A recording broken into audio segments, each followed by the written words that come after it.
You know, language is something we all use every single day. But in the hands of a really skilled writer, it becomes something more. It becomes a toolkit, a way to build entire worlds out of nothing but words. Today, we're going to open up that toolkit and take a look at some of the most essential devices that can turn simple sentences into unforgettable art. So let's start with this question, because it really gets to the heart of what we're talking about. How is it possible? How can a few carefully chosen words completely alter our perception of something? Well, the answer isn't magic. It's craft. It's a very precise, very intentional use of tools designed to create a specific response deep inside the reader's mind. Okay, look at this. This is the perfect example of the difference between just stating a fact and actually making someone feel something. It was very quiet. Fine, it's informational, it gets the job done. But the silence was a thick blanket. Now that's an experience, isn't it? That metaphor gives silence weight, texture, a real physical presence. And that shift from just information to experience, that's what literary craft is all about. So our first set of tools are kind of like the brushes and the paints for a literary artist. These are the devices of comparison, and they would allow writers to paint these incredibly vivid pictures right inside your head. Now, pretty much all the tools we're going to talk about fall under this big umbrella, the figure of speech. All this really means is any time you intentionally use words in a way that's different from their boring dictionary definition. The goal isn't to be confusing, it's actually to achieve a higher level of precision, to capture an emotion or an image that literal language just can't touch. All right, here's a classic distinction that's absolutely critical. A metaphor creates this incredibly powerful direct identity. It says one thing is another thing. Hope is the thing with feathers. It's not like it, it is it. But a simile, by using like or as, creates a comparison while still keeping a little bit of distance. Busy as a bee connects the two ideas, sure, but they stay separate. So the choice between them really comes down to how intense you want that connection to feel. Personification is maybe one of the most natural literary devices we have. We do it all the time. It's just mapping our own human experience onto the non-human world.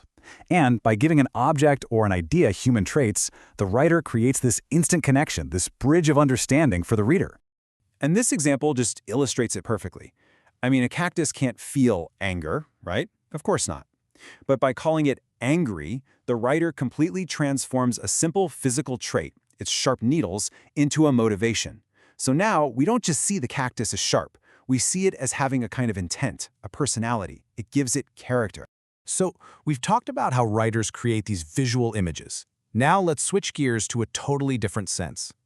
Because language isn't just something you see on a page, it's something you hear.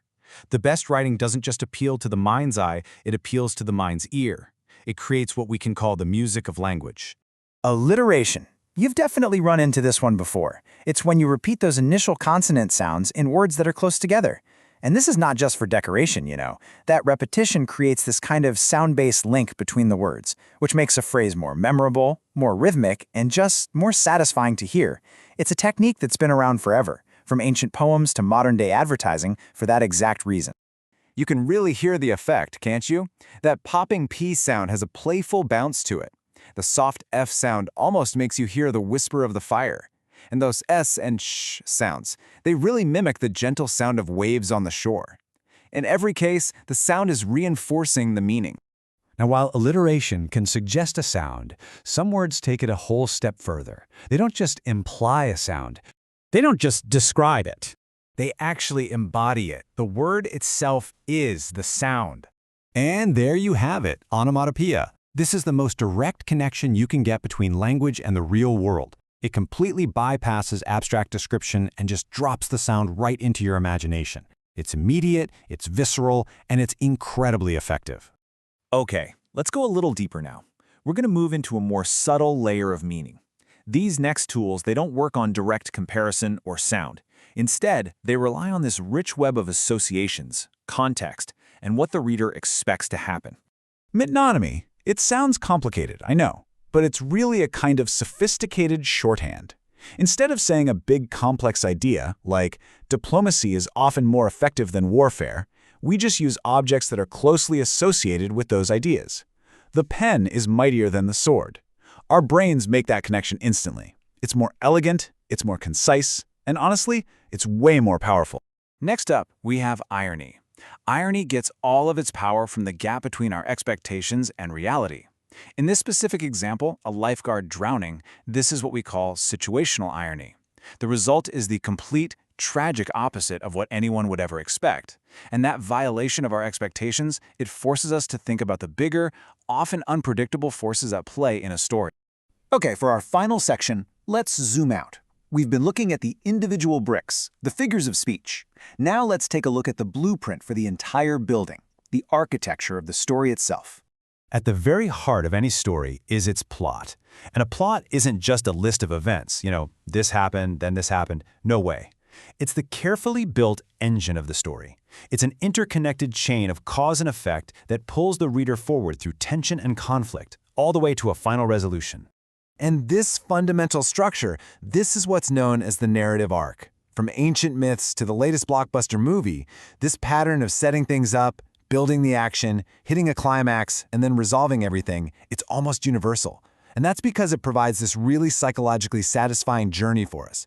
It creates order, it asks questions and then answers them, and it gives us that sense of closure we crave. So, those are the tools. The real question is, what are you going to do with them? Because understanding this stuff, it's not just about getting a better grade in English class. It fundamentally changes how you engage with language. It tunes your ear to rhythm, it sharpens your eye for structure, and it empowers you to be not just a more perceptive reader, but a much more intentional and effective communicator in every part of your life.